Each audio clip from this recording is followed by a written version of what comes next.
આપ સર્વોને હેતપૂર્વક જય શ્રી સ્વામિનારાયણ।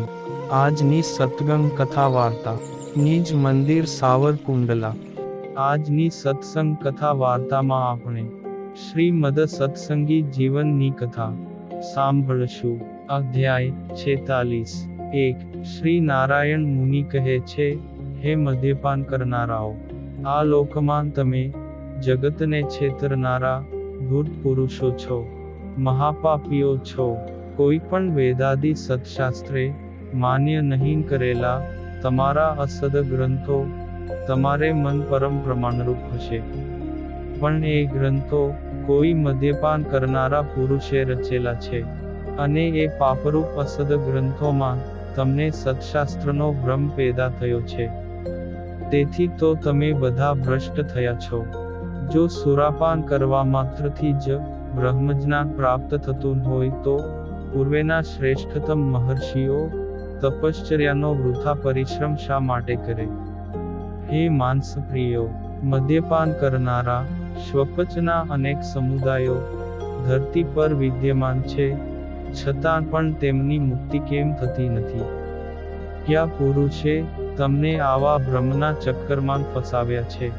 આ પ્રકારની દુર્બુદ્ધિ કયા હેતુથી તમને પ્રાપ્ત થઈ? સમસ્ત વિશ્વને એક વર્ણનું બનાવવા માટે, અર્થાત વર્ણાશ્રમ ધર્મના ભેદ મિટાવી દેવા માટે બ્રહ્માજીએ તમને સર્જ્યા હોય તેમ મને લાગે છે। સુરાપાનના નિષેધમાં મનુ તથા યાજ્ઞવલ્ક્યના પ્રમાણભૂત વચનો, મદ્યપાનનો નિષેધ કરતા આર્ષ ગ્રંથોના શ્લોકોને કલ્પિત પ્રમાણ વચનોથી પોતાના સિદ્ધાંતની ખ્યાતિ માટે તમે દૂષિત કરી રહ્યા છો। ગૌડી અર્થાત ગોળમાંથી બનેલી, પૈષ્ટી અર્થાત ચોખા આદિના લોટમાંથી બનેલી, માધવી અર્થાત મહુડાના વૃક્ષમાંથી બનેલી, આ ત્રણ પ્રકારની સુરા જાણવી। જેવો ગુણ એકમાં છે તેવો બધાયમાં સરખો જાણવો। તેથી જ ત્રૈવર્ણિકોએ તેનું પાન ન કરવું। આ પ્રકારે આદ્ય સ્મૃતિકાર સ્વયંભૂ મનુ સુરાપાનનો નિષેધ કરે છે। તે જ પ્રમાણે યાજ્ઞવલ્ક્ય ઋષિનું વચન પણ પ્રમાણભૂત છે, તે તમે સાંભળો। દ્વિજાતિ એવા ત્રૈવર્ણિક મનુષ્ય અજાણતા પણ સુરાપાન કરે, તેમજ વીર્ય, વિષ્ટા કે મૂત્રપાન કરે તો તે દ્વિજાતિમાંથી ભ્રષ્ટ થાય છે, અને ફરી ઉપનયન સંસ્કાર કરવા પડે છે। ફણસમાંથી, દ્રાક્ષમાંથી, મહુડામાંથી, ખજૂરમાંથી, તાડમાંથી, ગોળમાંથી, મધમાંથી, રાયણમાંથી, અરીઠામાંથી, મૈરેમાંથી તથા નાળિયેરમાંથી બનાવેલું આ 11 પ્રકારનું મદ્ય સમાન પાપને ઉત્પન્ન કરનારા ગુણધર્મનું ધરાવનારું છે। તેમજ જે 12મું સુરા નામનું મદ્ય છે તે સર્વ કરતા અધિક દોષને ઉત્પન્ન કરનાર કહ્યું છે। આ પ્રકારે પુલત્સ્ય નામના મુનિ પણ મદ્યપાનનો નિષેધ કરે છે। પુલત્સ્ય સ્મૃતિ વાક્યમાં અધમ પદને સ્થાને ઉત્તમ એવો શબ્દ પ્રયોગ તમે કર્યો છે તે ખેદજનક છે। હે મદ્યપાન કરનારાઓ, ઉર્ધ્વ આમનાય ગ્રંથ જ જો તમને પરમ પ્રમાણભૂત હોય તો તેને આશરીને રહેવું ઠીક છે, પણ નિત્ય નિર્દોષ અને સ્વતઃ પ્રમાણભૂત એવા શ્રુતિ વચનનો મદ્ય એવા મિથ્યા અર્થની કલ્પના કરીને વેદની શ્રુતિને પ્રમાણ તરીકે શા માટે સ્વીકાર કરો છો? તેથી મનુષ્યોને છેતરનારા કોઈ મદ્યપાન કરતા ધૂર્ત પુરુષે રચેલું તમારું શાસ્ત્ર મિથ્યા છે। તમારો મત પણ સમગ્ર સત્શાસ્ત્રથી વિરુદ્ધ હોવાથી અપ્રમાણરૂપ છે।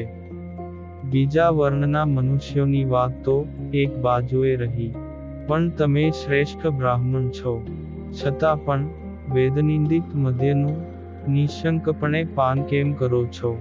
શ્વપચી સ્ત્રીના મુખનું એઠું મદ્યપાન કરીને તમે અધમમાં પણ અધમપણાને પામ્યા હોવા છતાં યજ્ઞોપવીત ધારણ કરીને બ્રાહ્મણ ધર્મને શા માટે દૂષિત કરી રહ્યા છો?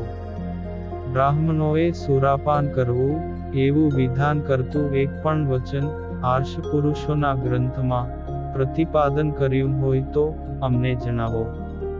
હે મદ્યપાન કરનારાઓ, બ્રાહ્મણોને સુરાપાનનો નિષેધ કરતા પ્રમાણો સહિતના હજારો વાક્યો હું તમને જણાવું છું. જે વચનો સ્મૃતિકાર ઋષિઓએ બતાવેલા છે. મદ્ય, માંસ અને સુરા આ યક્ષો, રાક્ષસો ને પિશાચોનું ખાણું છે. દેવતાઓનું હવિષ્યાન આરોગનારા બ્રાહ્મણે તેનું ભક્ષણ ન કરવું. આ પ્રકારના અનેક સ્મૃતિવાક્યો રહેલા છે. તેમજ સુરાપાન ને પંચ મહાપાપો મધ્યે ગણેલું છે. અજ્ઞાનથી પણ સુરાપાન કરતા પુરુષની શુદ્ધિ તો સુરા, જળ, ઘી, ગૌમૂત્ર તથા દૂધ આ વસ્તુમાંથી કોઈ પણ એક વસ્તુને અગ્નિ સમાન ખૂબ તપાવીને તેનું પાન કરવાથી મરણ થાય એ જ કહી છે. દ્વિજાતિ કે ત્રૈવર્ણિક પુરુષ જો અજાણતાથી વિષ્ટા, મૂત્ર અને સુરાનું પાન કરે તો તેને ફરીથી યજ્ઞોપવીત આદિક સંસ્કાર કરવા પડે છે. એમ મનુ કહે છે. ત્રૈવર્ણિક પુરુષ મોહથી સુરાનું પાન કરે છે તો તેમણે સુરાને અગ્નિ સમાન તપાવીને તેનું પાન કરવું એ જ એનું પ્રાયશ્ચિત છે. એમ મનુ કહે છે.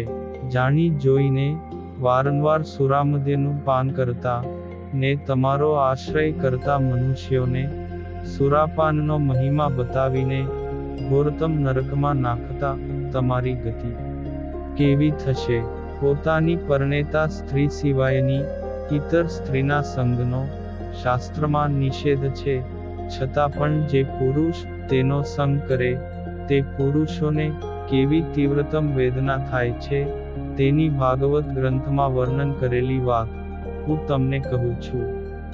આ લોકમાં જે પુરુષ અગમ્ય સ્ત્રી પ્રત્યે ગમન કરે ને જે સ્ત્રી અગમ્ય પુરુષ પ્રત્યે ગમન કરે છે તે બંનેને યમલોકમાં યમના દૂતો મીઠા પાયેલા ચામડાના કોરડાથી પ્રહાર કરે છે. અને અગ્નિથી ધગાવેલા લોખંડની સ્ત્રીની પ્રતિમા સાથે પુરુષને તેમજ પુરુષની લોખંડની પ્રતિમા સાથે તે સ્ત્રીને વારંવાર આલિંગન કરાવે છે. સુવ્રત મુનિ કહે છે કે હે રાજન, શ્રી હરિના આ પ્રકારના વચનો સાંભળીને કીચકના શિષ્યો શ્રી હરિને ઉત્તર આપવા માટે સમર્થ થયા નહીં ને તેમની બુદ્ધિ વિભ્રાંત થઈ અને અંતે મૌન ધારણ કર્યું. શ્રી હરિના વચનોથી મર્મસ્થાને આઘાત પામેલો તેમનો ગુરુ કીચક ક્રોધરૂપી અગ્નિથી અંતર્માન બળવા લાગ્યો ને મદ્યપાનના પાત્રને હાથમાં ધરી રહેલી કાલિકા દેવીનું સ્મરણ કરીને કહેવા લાગ્યો કે હે સ્વામિનારાયણ, અમારા મતમાં પણ વૃથા સુરાપાનનો નિષેધ કરેલો છે, પણ દેવ નિવેદિત કરેલ મદ્ય માંસનું પાન કે ભક્ષણ ક્યાં શાસ્ત્રમાં કહેલું દૂષણ છે? સોમયાગ આદિક યજ્ઞને વિશે દેવતાને નિવેદિત કરેલા મદ્ય માંસનું બ્રાહ્મણે ભક્ષણ કરવું. આ પ્રકારે સ્વયં વેદ કહે છે તો શું તમારા મતે તેમાં પાપ નથી લાગતું? વેદમાં વિધાન કરેલી હિંસા તે હિંસા નથી એ પ્રમાણે સ્મૃતિકારોના વચનો છે. તેના ધર્મ રહસ્યને નહીં જાણતા તમે શા માટે અમારા માથે દોષનો ટોપલો ઢોળી રહ્યા છો? વળી મહાભારત, પુરાણ વગેરે ગ્રંથોમાં પણ અનેક બ્રાહ્મણો મદ્યપાન, માંસ ભક્ષણ અને પોતાને ઈચ્છિત સ્ત્રીને જ પોતાની પત્ની તરીકે રાખે છે. આ પ્રકારે સંભળાય છે. માર્કંડેય પુરાણમાં પણ સપ્તશતીમાં મદ્ય માંસનું ભક્ષણ યથાર્થપણે પ્રતિપાદિત થયું છે. તે શું તમે જાણતા નથી? આવા અનેક પ્રમાણો આપ્યા અને હવે પછીની કથા વાર્તા આપણે આગળના ભાગમાં સાંભળશું. અત્યારે આપ સર્વોને ભાવથી જય શ્રી સ્વામિનારાયણ.